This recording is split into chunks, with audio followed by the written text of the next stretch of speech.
চলেছি চিংড়ি দিয়ে বেগুন সর্ষের নতুন রেসিপি।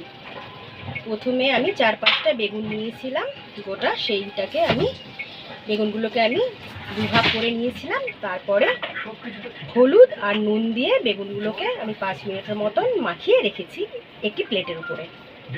এরপর আমি সরঞ্জামগুলো নিয়েছিলাম এক এক করে। সেগুলো হলো যেমন পেঁয়াজ কুচনো রাখা আছে এখানে একটা প্লেটে, তারপরে টমেটো কুচিয়ে রেখেছি, আর আমি তার সাথে নিয়েছি চিংড়ি মাছ। চিংড়ি মাছগুলোকে আমি টুকরো টুকরো করে কটা ভাগ করে রেখেছি। তারপরে এখানে আমি রেখেছি বাটিটায় সর্ষে বাটা, আর তার সাথে রেখেছি লঙ্কা দুভাগ করে রেখেছি চিড়ে, আর সাথে রেখেছি ধনেপাতা কুচি। এইগুলো হলো আমার আজকে সরঞ্জাম রান্নার। সর্ষের তেল দিলাম। এবার সর্ষের তেলটা একটু গরম হয়ে এসেছে। এবার আমি এক এক করে বেগুনগুলোকে দিয়ে দিই।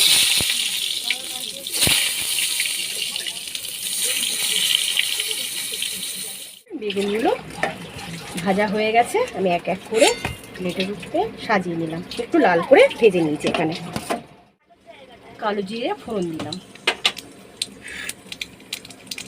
তারপরে আমি পেঁয়াজ কুচিগুলো দিয়ে দিলাম।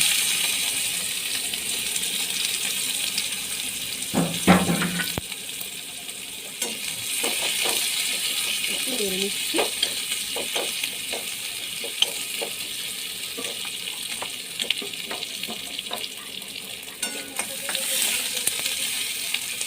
পেঁয়াজগুলো একটু লাল লাল করে ভেজে নিতে হবে।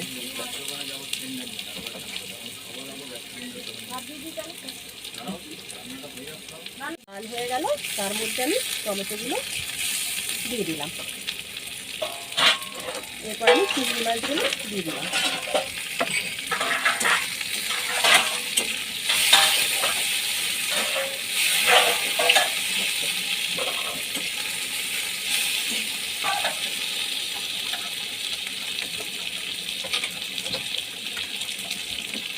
করে হলুদ দিলাম পরিমাণ মতো,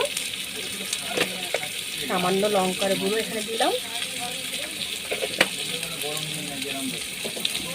লঙ্কা চিড়া দিলাম। এটা একটু নেড়ে নিলাম ভালো করে।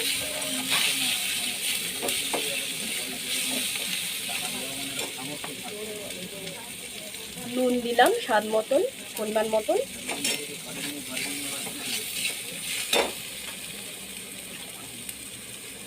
সামান্য জল দিলাম মশলাটা কষানোর জন্য।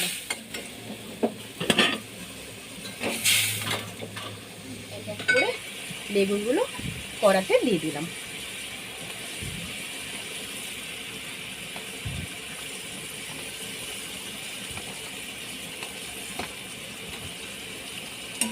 একটু নেড়ে নিলাম।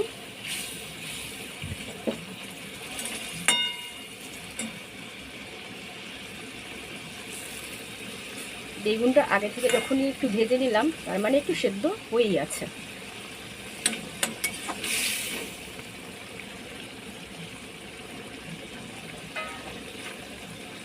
আমি একটু খুন্তি দিয়ে দেখে নিলাম সেদ্ধ হয়েছে কিনা। দেখা যাচ্ছে সেদ্ধ হয়ে গেছে।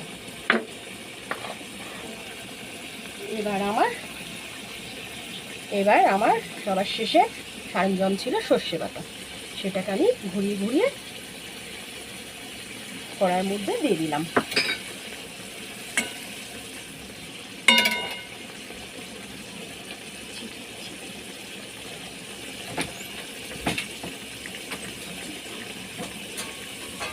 দিলাম স্বাদ মতন একটু চিনি। চিনি দিলে স্বাদটা একটু ভালো আসে। অনেকে আবার চিনি পছন্দ করেন না, তা নাও দিতে পারেন।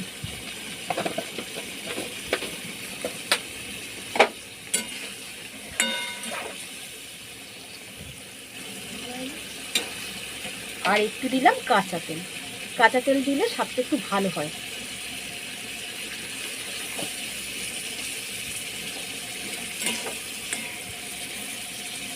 এবার আমি 5 মিনিট এটাকে রেখে দিলাম। 5 কি 2 মিনিটও রাখতে পারেন নাড়াচাড়া করে। একটু ঢাকা দিয়ে রাখলাম।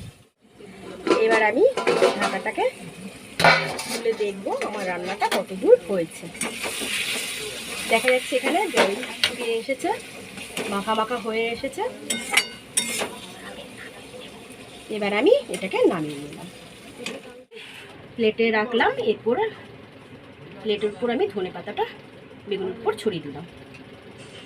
এই হয়ে গেল আমার বেগুন সর্ষে চিংড়ি মাছের রেসিপি। নমস্কার।